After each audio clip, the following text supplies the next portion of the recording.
Hi അസ്സലാമു അലൈക്കും. ഇന്നത്തെ നമ്മുടെ റെസിപ്പി അല്ല.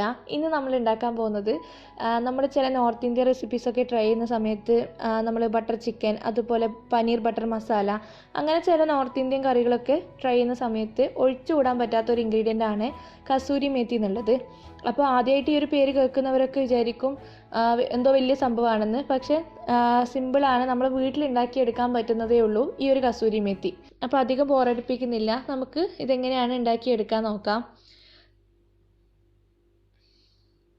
അപ്പോൾ ഇതുണ്ടാക്കിയെടുക്കാൻ വേണ്ടിയിട്ട് നമുക്ക് നമ്മുടെ വീട്ടിൽ എപ്പോഴും ഉണ്ടാകുന്നൊരു സാധനമാണ് ഉലുവയാണ് നമുക്ക് ആവശ്യമുള്ളത്. ഇതിപ്പോൾ ഞാൻ ഓവർനൈറ്റ് സോക്ക് ചെയ്ത് വെച്ചതായിരുന്നു. ഇത് നിങ്ങൾക്ക് സോക്ക് ചെയ്യാതെ മുളപ്പിക്കാൻ വേണ്ടിയിട്ട് പിന്നെ ഒരു പ്ലേറ്റിൽ ഇത് നിരത്തി കൊടുത്തതിന് ശേഷം ടിഷ്യൂ പേപ്പർ വെച്ചിട്ട് ഇടയ്ക്കിടയ്ക്ക് ഒന്ന് നനച്ച് കൊടുത്താൽ മതി. അപ്പോൾ 2 ദിവസത്തിനുള്ളിൽ മുള പുറത്തേക്ക് വന്നോളും. ഇപ്പോൾ ഞാൻ ഓവർനൈറ്റ് സോക്ക് ചെയ്ത് വെക്കുമ്പം തന്നെ കാണുന്നില്ലേ, ഇതുപോലെ മുള വന്നിട്ടുണ്ട്. ഇനി നമുക്കിത് മണ്ണിലേക്ക് ഇട്ട് കൊടുക്കണം, ഇത് മുളച്ച് വരാൻ വേണ്ടിയിട്ട്. ഇപ്പോൾ ഇവിടുന്ന് ഞാൻ എന്തെങ്കിലും ഇതുപോലെ ചെയ്യുമ്പം പുറത്തുനിന്ന് മണ്ണ് വാങ്ങിച്ചിട്ടാണ് ചെയ്യാറുള്ളത്. ഇവിടെ അടുത്തുള്ള മണ്ണൊന്നും വെച്ചിട്ട് ചെയ്താൽ ഒന്നും ഉണ്ടാവാറൊന്നുമില്ല. അപ്പോൾ ഇതുപോലെ കുറച്ച് മണ്ണിൽ ഞാനിതിങ്ങനെ നിരത്തി ഇട്ട് കൊടുക്കുകയാണ്. ഇനി ഇതിൻ്റെ മുകളിൽ മണ്ണ് വെച്ചിട്ട് കവർ ചെയ്യണമെന്നില്ല, ജസ്റ്റ് ഒന്ന് സ്പ്രിങ്കിൾ ചെയ്ത് കൊടുത്താൽ മതി. ഇടയ്ക്കിടയ്ക്ക് നനച്ചുകൊണ്ടിരിക്കണം. ആ ഒരു മുള പൊട്ടി ഇല വരുന്നത് വരെ ഇടയ്ക്കിടയ്ക്ക് നനച്ചുകൊണ്ടിരിക്കണം. ശരിക്കും ഇതിൻ്റെ കൾട്ടിവേഷൻ കംപ്ലീറ്റ് കാണിക്കണം എന്നുണ്ടേനു, പക്ഷേ ആ സമയത്ത് പിന്നെ ഇവിടെ 2-3 ദിവസം നല്ല മഴയും പെയ്തു, പിന്നെ പൊടിക്കാറ്റൊക്കെ കൊണ്ട് കുറേ നശിച്ചു പോയി. അപ്പോൾ ഞാനിത് കാണിക്കണ്ടെന്ന് വിചാരിച്ചതാണ്. പിന്നെ ലാസ്റ്റ് ഒരു 25 ദിവസം കഴിഞ്ഞിട്ട് അവസാനം ഒഴിവാക്കുന്ന സമയത്ത് കുറച്ച് ഇല കിട്ടി. അപ്പോൾ ഞാൻ വിചാരിച്ചൊന്ന് കാണിച്ചിട്ട് നിങ്ങൾക്കൊരു ഐഡിയ തരാമെന്ന്.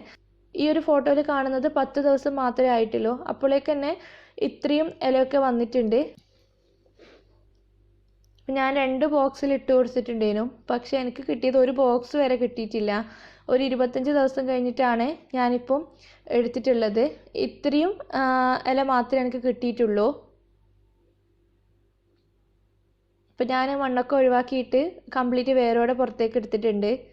ഇനി നമുക്കിത് ഇതിൻ്റെ ഇലയും ആ മുകൾ ഭാഗത്തുള്ള തണ്ട് ഭാഗം ഉണ്ടല്ലോ, അതും ഒന്ന് പൊട്ടിച്ചിട്ട് ഒരു അരിപ്പ പാത്രത്തിലേക്കാണ് ഞാൻ ഇട്ട് കൊടുക്കുന്നത്, ഒന്ന് ക്ലീൻ ചെയ്തെടുക്കാൻ വേണ്ടി. ഇതിൻ്റെ മുകൾ ഭാഗത്തുള്ള നേരിയ ചെറിയൊരു തിന്നായിട്ടുള്ള തണ്ടാണ് നമ്മൾ എടുക്കുന്നത്.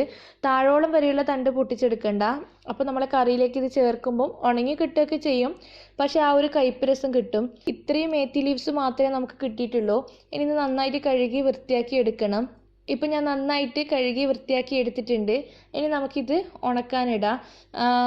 ഉണക്കാനിടാൻ വേണ്ടിയിട്ട് അധികമൊന്നും ഇല്ലല്ലോ, അപ്പോൾ അതുകൊണ്ട് ഞാനൊരു ചെയർമേൽ ഒരു ഷോൾ വിരിച്ചിട്ടാണ് ഇട്ട് കൊടുക്കുന്നത്. ഇതിപ്പോൾ ഞാനൊരു 1.5 ദിവസം ഉണക്കിയെടുത്തപ്പോഴാണ് ശരിക്കും കസൂരി മേത്തി ആയി കിട്ടിയത്. അപ്പോൾ നിങ്ങളെ വെയിൽ പോലെ ഇരിക്കും. ഇവിടെ ഇപ്പോൾ അത്യാവശ്യം വെയിലുണ്ട്, പക്ഷെ നല്ല വെയിലുണ്ടായിട്ടില്ല ഞാനിത് ചെയ്യുന്ന സമയത്ത്. ഞാൻ ഉണക്കി കഴിഞ്ഞതിന് ശേഷം കാണിച്ചു തരാം. ഇപ്പോൾ കണ്ടില്ലേ, ഒരു 1.5 ദിവസത്തോളം നന്നായിട്ട് ഉണങ്ങി കിട്ടിയിട്ടുണ്ട്. ഇതുപോലെ നമ്മുടെ കസൂരി മേത്തി റെഡിയായി കിട്ടിയിട്ടുണ്ട്.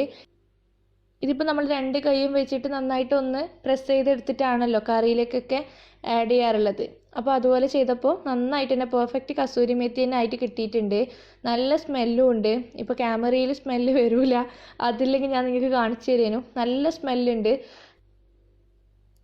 അപ്പോൾ ഇത് ഇടയ്ക്കൊക്കെ ചെയ്യുകയാണെങ്കിൽ നമുക്ക് ആവശ്യത്തിനുള്ള കസൂരി മേത്തി വീട്ടിൽ തന്നെ ഉണ്ടാക്കിയെടുക്കാം. ഇപ്പോൾ പുറത്തുനിന്നൊക്കെ നമ്മൾ മേത്തി ലീവ്സ് വാങ്ങിക്കുകയാണെങ്കിൽ സിമ്പിളായിട്ട് നമുക്ക് ചെയ്തെടുക്കാം. പക്ഷേ നമ്മൾ ഹോം മെയ്ഡായിട്ട് മേത്തി ലീവ്സ് ഉണ്ടാക്കുക, അത് ഉണക്കിയെടുക്കുക, അത് നമ്മൾ കറികളിലേക്ക് ആഡ് ചെയ്യുക, അതൊക്കെ ഒരു എന്താ പറയുക, നമ്മുടെ മനസ്സിനൊരു സന്തോഷം തരുന്ന സംഭവമാണ്. അപ്പോൾ അതുകൊണ്ടാണ് ഞാൻ നിങ്ങൾക്ക് കാണിച്ചു തന്നത്. ഇപ്പോൾ എൻ്റെ കയ്യിൽ കുറച്ചേ ഉണ്ടായിട്ടുള്ളൂ, പക്ഷെ നമ്മൾ ഡെയിലി ഇതുപോലെ മേത്തി ലീവ്സ് ഇട്ട കറികളൊന്നും അല്ലല്ലോ ഉണ്ടാക്കാറുള്ളത്. വല്ലപ്പോഴല്ലേ നമുക്ക് ഇതൊക്കെ ആവശ്യം ഉണ്ടാവും. അപ്പോൾ വീട്ടിൽ തന്നെ ഒന്ന് ഉണ്ടാക്കി നോക്കട്ടോ, എന്നിട്ട് ഫീഡ്ബാക്ക് പറയണം. ഈ വീഡിയോ ഇഷ്ടപ്പെടുകയാണെങ്കിൽ ലൈക്ക് ചെയ്യാനും ഷെയർ ചെയ്യാനും മറക്കരുത്. ഇതുവരെ സബ്സ്ക്രൈബ് ചെയ്തിട്ടില്ല എന്നുണ്ടെങ്കിൽ ദയവായിട്ട് സബ്സ്ക്രൈബ് ചെയ്യണേ. താങ്ക്